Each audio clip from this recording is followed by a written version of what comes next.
It's been almost 7 years since a tornado ripped through parts of Springfield. East Forest Park was one of the sections of the city that was hardest hit.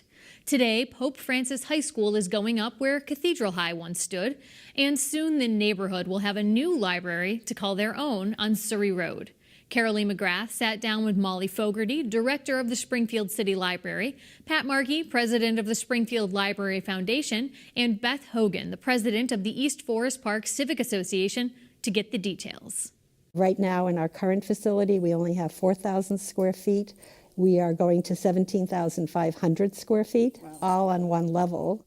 We'll have a 4,000 square foot children's room. We have a teen zone. We have a community room that has a capacity of 100 seating. Right now we have 6 computers at our current location.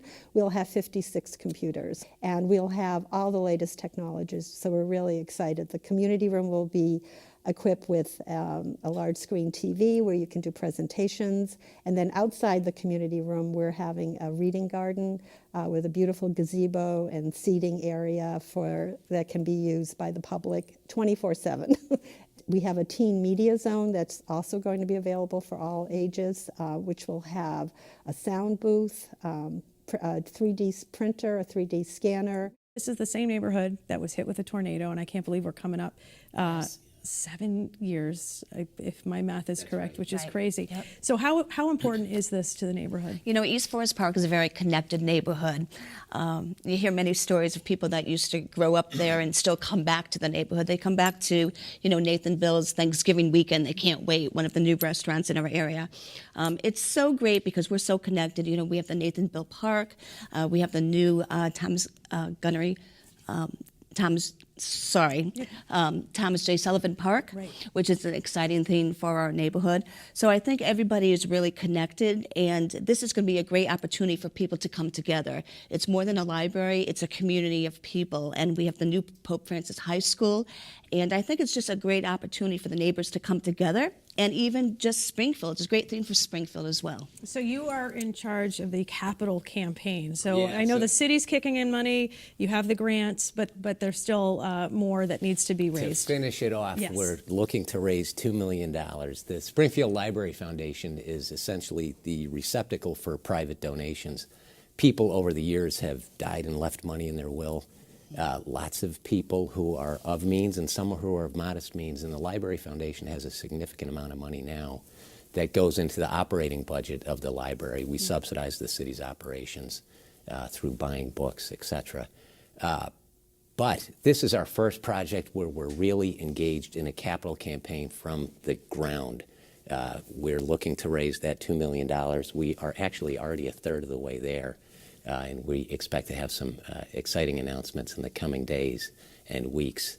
But we're going to be meeting with people in the East Forest Park branch, in the East Forest Park neighborhood, who are all already very excited. After the tornado, one of the things that the city did, and this is, just so everybody knows, this is a stretch of land through which the tornado ripped. So this particular land was actually affected. One of the things the city did was go out and say, when we rebuild, what would you like? The number one thing that the neighbors wanted was a branch library. And a branch library is something that has been on the list of most wanted things back from when I was a kid, and there was a bookmobile on the corner of Surrey Road, where the library is going to be, and Old Brook Road. There has been, in the last 10 or 15 years, a temporary branch library in the shopping plaza on Island Pond Road. And we're grateful to have that location, but it's not the best location. This will be a true destination for the neighborhood. So we're looking to raise $2 million. We're a third of the way there. The Library Foundation has put up a challenge grant to the neighbors and individuals. It will match up to $250,000 that are raised from individuals. So we're looking for families like my own that grew up in the neighborhood. There's been a diaspora. A lot of the kids moved out of the area, but they are successful because of what happened in that neighborhood, the schools in that neighborhood, the bookmobile, and the community. And we're hoping that they will consider giving back to the neighborhood that launched their careers. It is a very close-knit neighborhood. I know, because I live not too far. And when you say Nathan Bill, that whole park, baseball and all of that that goes on there in the springtime and in the summer. So give us again the timeline of what we're looking at. We're looking at groundbreaking late summer and ribbon cutting in the fall of 2019.